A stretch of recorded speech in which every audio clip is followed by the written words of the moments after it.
नमस्कार। और आज के इस बहुत गहन चर्चा में हम एक ऐसे विषय की परतों को खोलने वाले हैं जो जो सच कहूं तो हमारे सोचने, समझने और दुनिया को देखने के बुनियादी ढांचे को पूरी तरह से चुनौती देता है। बिल्कुल। तो आज के हमारे इस विशेष विश्लेषण का आधार एक बेहद ही ऐतिहासिक, दार्शनिक और वैचारिक मूल पाठ है, जिसका नाम है the essence of the infinite one, जी। जो कि असल में महाबली अली बिन अबी तालिब का परमात्मा की स्तुति पर दिया गया एक बहुत ही गहरा उपदेश है। हाँ, और ये बहुत ही महत्वपूर्ण स्रोत है। बिल्कुल। अब इस विषय की गहराइयों में उतरने से पहले एक बात बिल्कुल स्पष्ट कर देना बहुत जरूरी है। वो मिशन वाली बात है ना? हाँ, हमारा मिशन।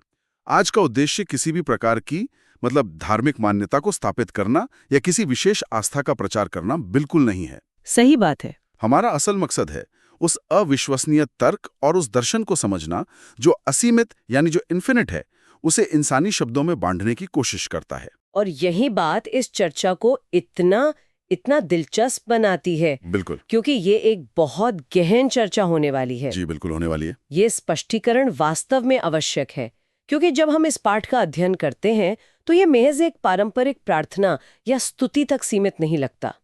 उससे कहीं आगे, बहुत आगे।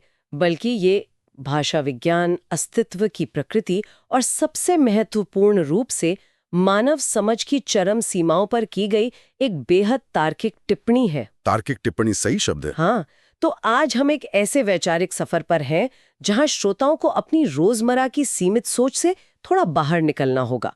उन अवधारणाओं को देखना होगा जिन्हें शायद शब्दों के सांचे में ढाला ही नहीं जा सकता। और यही वो बात है जो इस विषय को इतना पेचीदा बना देती है। हाँ? अगर हम इस पाठ की शुरुआत को ही देखें तो वहां एक बहुत ही मजबूत दावा किया गया है। वाणी की विफलता वाला दावा। एकदम सही। ये कहा गया है कि उस असीमित सत्ता की महिमा इतनी विराट है कि बड़े से बड़े वक्ताओं की वाणी, जो बोलने में निपुण है, उनकी वाणी भी वहां तक पहुंच ही नहीं सकती। हाँ? और जो बात मुझे व्यक्तिगत रूप से सबसे ज्यादा हैरान करती है वो ये है कि जो लोग गिनने में माहिर हैं, यानी जो गणतज्ञ हैं या गणना करने वाले हैं, वे भी उसके वरदानों की गणना नहीं कर सकते। ये एक बहुत बड़ा स्टेटमेंट है ना? एक तरह से देखा जाए तो भाषा और गणित जो मानव सभ्यता के सबसे बड़े आविष्कार माने जाते हैं, वे दोनों ही यहाँ आकर पूरी तरह से लाचार नजर आते हैं। बिल्कुल। और इसे अगर हम आज के संदर्भ में देखें तो बात और भी साफ हो जाती है। वो कैसे? देखिए, इंसान की फितरत है हर चीज को डेटा, मैट्रिक्स और अंकों में तब्दील करने की। हाँ, हम हर चीज मापना चाहते हैं। हमें लगता है कि अगर हम किसी चीज को माप सकते हैं तो हम उसे समझ गए हैं। हाँ। लेकिन ये स्रोत असल में ये कह रहा है कि इंसान की सबसे गहरी सोच और सबसे तीक्ष्ण बुद्धि भी उस असीमित शक्ति का आकलन नहीं कर सकती। क्योंकि हमारी बुद्धि तो सीमित है ना। वही तो, हमारी बुद्धि और हमारी भाषा दोनों सीमित उपकरण हैं। आप एक चाय के कप में पूरा महासागर तो नहीं भर सकते हैं ना? बिल्कुल नहीं भर सकते। तो उस असीमित का वर्णन करने के लिए कोई विशेषण, कोई एडजेक्टिव काफी नहीं है, और वो समय की किसी भी अवधि से पूरी तरह मुक्त है। समय से मुक्त ये समझना थोड़ा मुश्किल है। असल में हम इंसान समय और स्थान के बिना कुछ सोच ही नहीं पाते। हाँ। हमारे हर विचार में एक कब और कहाँ जुड़ा होता है। हाँ, हमारा दिमाग वैसे ही वायर्ड है। लेकिन यहाँ मुझे एक विरोधाभास भी नजर आ रहा है। कैसा विरोधाभास? एक तरफ तो ये कहा जा रहा है कि वो असीमित सत्ता समझ और गणना से परे है, और दूसरी तरफ उसी स्रोत में सृष्टि की रचना के बहुत ही भौतिक और स्पष्ट उदाहरण दिए गए हैं। हाँ, आप उन विशिष्ट उदाहरणों की बात कर रहे हैं? हाँ, जैसे अपने सामर्थ्य से प्राणियों का रचना, करुणा से हवाओं को प्रवाहित करना, और पृथ्वी के कांपने को पर्वतों या बड़ी शिलाओं से स्थिर करना। जी। तो मैं ये सोच रहा था कि अगर वो सत्ता इतनी ही अमूर्त और समझ से परे है, तो फिर इन हवाओं और पहाड़ों जैसी ठोस प्राकृतिक चीजों का जिक्र क्यों किया गया है? मैं बताती हूँ। ये असल में ये विरोधाभास नहीं है, बल्कि एक बहुत ही गहरी वैचारिक कड़ी है। अच्छा। हाँ, स्रोत ये स्पष्ट कर रहा है कि भले ही हम उस असीमित शक्ति के मूल स्वरूप को नहीं समझ सकते, लेकिन हम उसके द्वारा रचे गए परिणामों को अपनी भौतिक दुनिया में जरूर अनुभव कर सकते हैं। तो पहाड़ और हवाएं वो परिणाम हैं? बिल्कुल। ये हवाएं, ये पहाड़, ये जो प्राकृतिक संतुलन है, ये सब उसी असीमित शक्ति के मूर्त परिणाम है।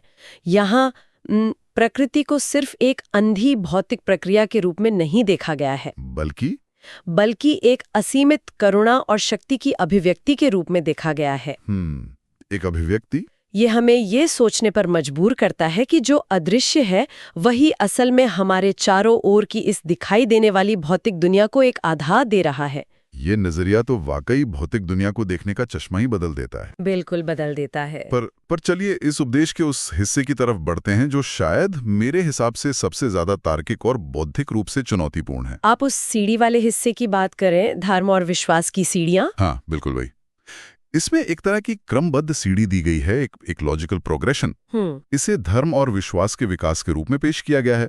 स्रोत कहता है धर्म की शुरुआत है ज्ञान या बोध। ठीक है। ज्ञान की पूर्णता है विश्वास में, विश्वास की पूर्णता है उसके एकत्व यानी अद्वैत को स्वीकार करने में, और उस एकत्व की पूर्णता है विशुद्ध निष्ठा में। ये जो क्रम है ना, इसे समझना बहुत जरूरी है। हाँ, ये काफी तार्किक लगता है क्योंकि ये किसी प्रकार की अंधी आस्था की बात नहीं कर रहा है। हाँ। ये पूरी तरह से एक बौद्धिक विकास की बात है।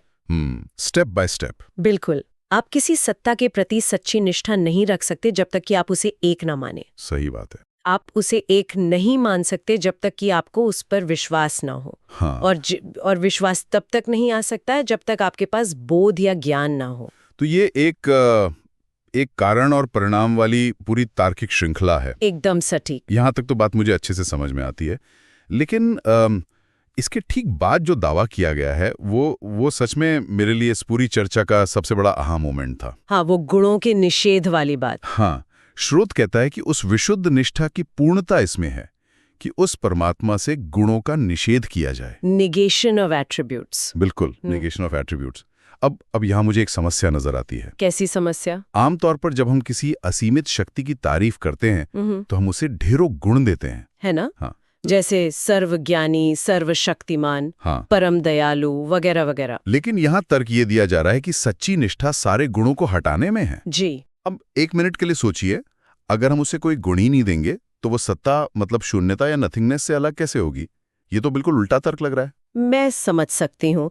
ये उलझन बहुत स्वाभाविक है और यहीं पे ये स्रोत दर्शन शास्त्र के एक बहुत ही उच्च स्तर को, एक डीप लेवल को छूता है। तो इसे कैसे समझा जाए? चलिए इसे बहुत ही सरल तरीके से हमारी रोजमर्रा की समझ के जरिए देखते हैं। जब हम कहते हैं कि किसी वस्तु में कोई गुण है, ठीक है, उदाहरण के लिए मान लीजिए हम कहते हैं ये सेब लाल है। सेब लाल है। तो असल में हम क्या कर रहे हैं?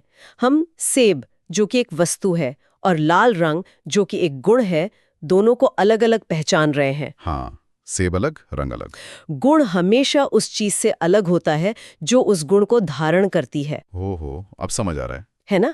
इसलिए जिसने भी उस असीमित परमात्मा का वर्णन किसी विशेषण या गुण से किया तो उसने अनजाने में ही उस गुण को परमात्मा से अलग कर दिया और फिर उन्हें आपस में जोड़ने की कोशिश की। बिल्कुल। अच्छा, तो अगर मैं ये कहूं कि असीमित सत्ता ज्ञानी है, तो मैं असल में असीमित सत्ता और ज्ञान को दो अलग अलग चीजें मान रहा हूं? जी बिल्कुल ऐसा ही है। जैसे ज्ञान कोई ऐसी बाहरी चीज है जिसे उस सत्ता ने धारण किया हुआ है? एकदम सटीक। और जब आप उसे किसी बाहरी गुण के साथ जोड़ते हैं तो इसका सीधा सा अर्थ है कि आपने उसे दो बना दिया। दो बना दिया मतलब द्वैत आ गया? हाँ, आपने एक डुअलिटी पैदा कर दी। जहां दो चीजें आ गई वहां विभाजन हो गया, बंटवारा हो गया। वो चीज हिस्सों में बट गई। और जो चीज हिस्सों से मिलकर बनी है वो कभी असीमित नहीं हो सकती क्योंकि वो तो अपने ही हिस्सों पर निर्भर हो गई ना। बाप रे, ये तर्क तो सच में नमक के सारे जाले साफ कर देता है। यही तो इस स्रोत की खूबसूरती है। मतलब इसका तो सीधा सा अर्थ ये हुआ कि हमारी भाषा के पास ऐसे शब्द ही नहीं हैं जो बिना बांटे किसी चीज का वर्णन कर सकें। बिल्कुल नहीं है। हम तारीफ करने के लिए जिन विशेषणों का इस्तेमाल करते हैं वे शब्द ही असल में उस सत्ता को एक दायरे में कैद कर देते हैं। सही कहा। हम उसे अपनी भाषा के छोटे से ढांचे में फंसाने की कोशिश करते हैं और इस प्रक्रिया में हम उसकी असीमितता को ही नष्ट कर देते हैं। ये हमारी वैचारिक सीमाओं की सबसे बड़ी विडंबना है। असल में हम इंसानों को चीज़ों को अलग अलग बॉक्स में रखने की, उन्हें कैटेगरी में बांटने की आदत है। हाँ, हम बिना बॉक्स के सोच ही नहीं पाते। हम दुनिया को गुणों के आधार पर ही समझ पाते हैं, लेकिन ये स्रोत हमें चेतावनी दे रहा है कि जिस पल किसी असीमित सत्ता को किसी गुण के बॉक्स में डाला जाता है तो वो असीमित नहीं रह जाती। बिल्कुल, वो सत्ता असीमित नहीं रह जाती। ये तो बहुत ही गहरी बात है। और अगर हम विशेषणों से उसे नहीं बांध सकते तो इंसानी फितरत का अगला कदम क्या होता है? हम उसे कोई जगह देने की कोशिश करते हैं। हाँ, हम लोकेशन ढूंढते हैं, वो कहाँ है। तो इसी तार्किक कड़ी को आगे बढ़ाते हुए स्रोत में दो बहुत ही तीखे सवाल उठाए गए हैं जो स्थान और सीमा के इस भ्रम पर चोट करते हैं। वो किसमें और किस पर वाले सवाल। हाँ, लोग अक्सर पूछते हैं वो किसमें है और वो किस पर है। ये दोनों ही सवाल हमारी भौतिक और स्थानिक समझ, यानी हमारी जो स्पेस की समझ है, उसकी जड़ पर प्रहार करते हैं। कैसे? देखिए, इंसान का दिमाग बिना स्पेस या जगह के सोच ही नहीं पाता। अगर कोई पूछता है वो किसमें है, तो मतलब हम किसी कंटेनर की बात कर रहे हैं? बिल्कुल। इसका सीधा सा अर्थ है कि हम एक ऐसे कंटेनर या बर्तन की कल्पना कर रहे हैं जो उस सत्ता को अपने अंदर समाये हुए हैं। अब सोचिए, अगर कोई चीज किसी कंटेनर के अंदर आ गई तो वो उस कंटेनर से छोटी हो गई ना। हाँ, वो तो कंटेनर के साइज की हो गई। तो वो सीमित हो गई। ये तो बहुत ही स्पष्ट लॉजिक है। और इसी तरह अगर कोई कहता है वो किस पर है, जैसे लोग आसमान की तरफ देखते हैं। हाँ, जैसे हम अक्सर आसमान या बादलों की तरफ इशारा करके सोचते हैं कि वो वहां ऊपर बैठा है, तो इसका मतलब ये हुआ कि वो जिस जगह पर टिका है उसके अलावा बाकी की जगहें उससे खाली हैं। एकदम सही। तो ये तो फिर से उसे एक सीमित स्थान तक बांध देना हुआ। बिल्कुल। असीमित सत्ता को अंदर यानी इन या ऊपर यानी ऑन जैसे भौतिक स्थानों के संदर्भ में सोचा ही नहीं जा सकता। इन या ऑन दोनों ही उसे छोटा कर देते हैं। स्रोत यह बहुत स्पष्ट करता है कि जो भी उसकी ओर भौतिक रूप से इशारा करता है वो उसे सीमित कर देता है। हाँ। और हमने शुरुआत में ही यह स्थापित कर दिया था कि जो सीमित हो गया उसकी गणना की जा सकती है, उसे नापा जा सकता है, जो कि असंभव है। असीमित का मतलब ही है जो हर दिशा, हर स्थान और हर परिधि से मुक्त हो। मतलब हमारी ये जो उंगली उठाने की आदत है ना कि देखो वो सत्ता वहां ऊपर है, ये असल में उस सत्ता को छोटा करने के बराबर है। बिल्कुल। ये बहुत गहन चर्चा होती जा रही है और ये गहराई तब और बढ़ जाती है जब हम निरपेक्ष अस्तित्व यानी जो एब्सोल्यूट एग्जिस्टेंस है उसकी प्रकृति पर आते हैं। हाँ, यहाँ विरोधाभास बहुत दिलचस्प है। हाँ, यहाँ स्रोत में कुछ ऐसे पैराडॉक्स या विरोधाभास दिए गए हैं जो हमारे रोजमर्रा के लॉजिक को पूरी तरह से पलट देते हैं। ये विरोधाभास असल में हमें समय और कारण परिणाम की जो हमारी धारणाएं हैं, कॉज एंड इफेक्ट, उससे बाहर निकालते हैं। इंसान समय के एक रेखीय प्रवाह में जीता है, एक लीनियर टाइमलाइन में। कल, आज और कल। हमारे लिए हर चीज का एक पहले होता है और एक बाद होता है। बिल्कुल। लेकिन स्रोत कहता है कि वो अस्तित्ववान है लेकिन किसी घटना या उत्पत्ति से नहीं। वो विद्यमान है लेकिन शून्यता या अभाव से नहीं आया। ये बात हमारे कॉज एंड इफेक्ट वाले नजरिए को तो पूरी तरह तोड़ देती है। हम तो यही जानते हैं ना कि हर चीज की कोई शुरुआत होती है, जैसे बिग बैंग हुआ होगा या कुछ ना होने से कुछ बना होगा। ऐसा इसलिए है क्योंकि हम उत्पत्ति के बिना किसी चीज की कल्पना नहीं कर सकते। हाँ, पिकरिंग तो होनी चाहिए। लेकिन यहाँ एक ऐसे अस्तित्व की बात हो रही है जिसका कोई पहले नहीं है, वो किसी घटना का परिणाम नहीं है, वो बस है। हाँ, वो बस है। ये उस परम सत्य को परिभाषित करने की कोशिश है जो समय के नियमों से बंधा हुआ ही नहीं है। बहुत खूब। इसमें एक और बहुत ही दिलचस्प बात कही गई है, हर जगह फिर भी अलग। ये मेरा पसंदीदा हिस्सा है। स्रोत के अनुसार वह प्रत्येक वस्तु के साथ है लेकिन भौतिक रूप से पास नहीं है, और हर वस्तु से भिन्न है लेकिन भौतिक रूप से दूर नहीं है। पर ये तो बहुत ही अजीब बात है। अगर कोई चीज मेरे साथ है तो मेरे पास ही होगी ना। इसे कैसे समझा जाए? इसे भौतिक दूरी के चश्मे से मत देखिए। अच्छा। जब हम साथ होने की बात करते हैं तो हम अक्सर कंधा से कंधा मिलाकर खड़े होने की कल्पना करते हैं। हाँ, फिजिकल प्रॉक्सिमिटी इसकी बात हो रही है। वो कैसे? कोई उदाहरण? जैसे किसी किताब में लेखक के विचार। हाँ। लेखक के विचार हर पन्ने पर होते हैं, हर शब्द में होते हैं, लेकिन वो लेखक खुद वो पन्ना या वो स्याही नहीं होता। वाह, क्या बात है ना? वो हर कण का आधार है, लेकिन वो किसी कण में समाहित होकर अपनी खुद की पहचान नहीं खोता। हाँ, ये बहुत ही सटीक उदाहरण है। और इसी तरह स्रोत उस परम सत्ता के काम करने के तरीके को भी एक अलग नजरिए से पेश करता है। वो कर्ता वाला पॉइंट। हाँ, वो करता है यानी काम करने वाला है, लेकिन बिना किसी गति या उपकरण के। हम इंसान बिना हाथ पैर हिलाए या बिना किसी औजार के कुछ बना ही नहीं सकते। और इससे भी आगे एक पंक्ति है जो मुझे बहुत हैरान करती है। कौन सी? ये कहती है वह दृष्टा है, यानी देखने वाला है, तब भी जब उसकी सृष्टि में देखने के लिए कुछ भी नहीं था। ये बहुत गहरी पंक्ति है। ये पंक्ति असल में पूर्ण आत्मनिर्भरता को दर्शाती है। आत्मनिर्भरता कैसे? देखिए, हमारी जो देखने की क्षमता है वो बाहरी दुनिया पर निर्भर करती है। हाँ, अगर सामने कुछ है ही नहीं तो हम क्या देखेंगे? बिल्कुल।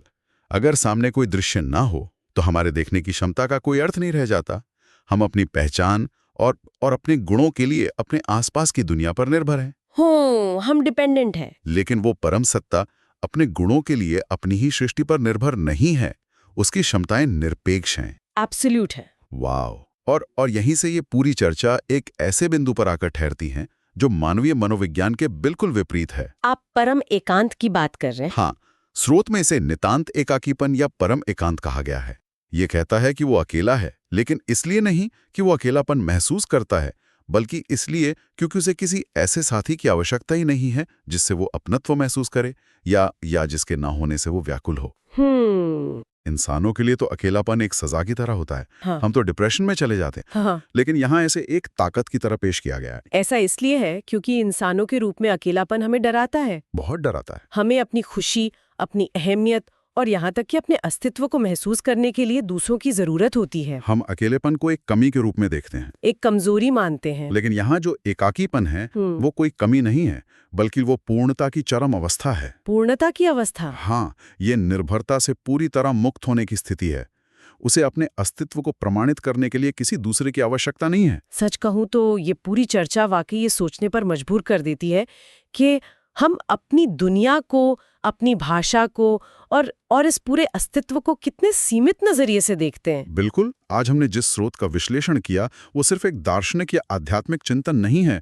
अगर ध्यान से देखा जाए तो ये तर्कशास्त्र यानी लॉजिक की एक मास्टर क्लास है। मैं पूरी तरह सहमत हूँ। ये हमें बताता है कि कैसे हमारी सोच के ही कुछ दायरे हैं जिन्हें हम पार नहीं कर पाते। और आज के समय में इस तरह की चर्चाओं का महत्व और भी बढ़ जाता है। आप ऐसा क्यों मानती हैं? क्योंकि हम एक ऐसे युग में जी रहे हैं जहां जानकारी की भरमार है, इंफॉर्मेशन ओवरलोड है। हाँ, हर तरफ डेटा है। हमें लगता है कि दुनिया की हर चीज को डेटाबेस में, स्प्रेडशीट में या पैकेजों में समेटा जा सकता है।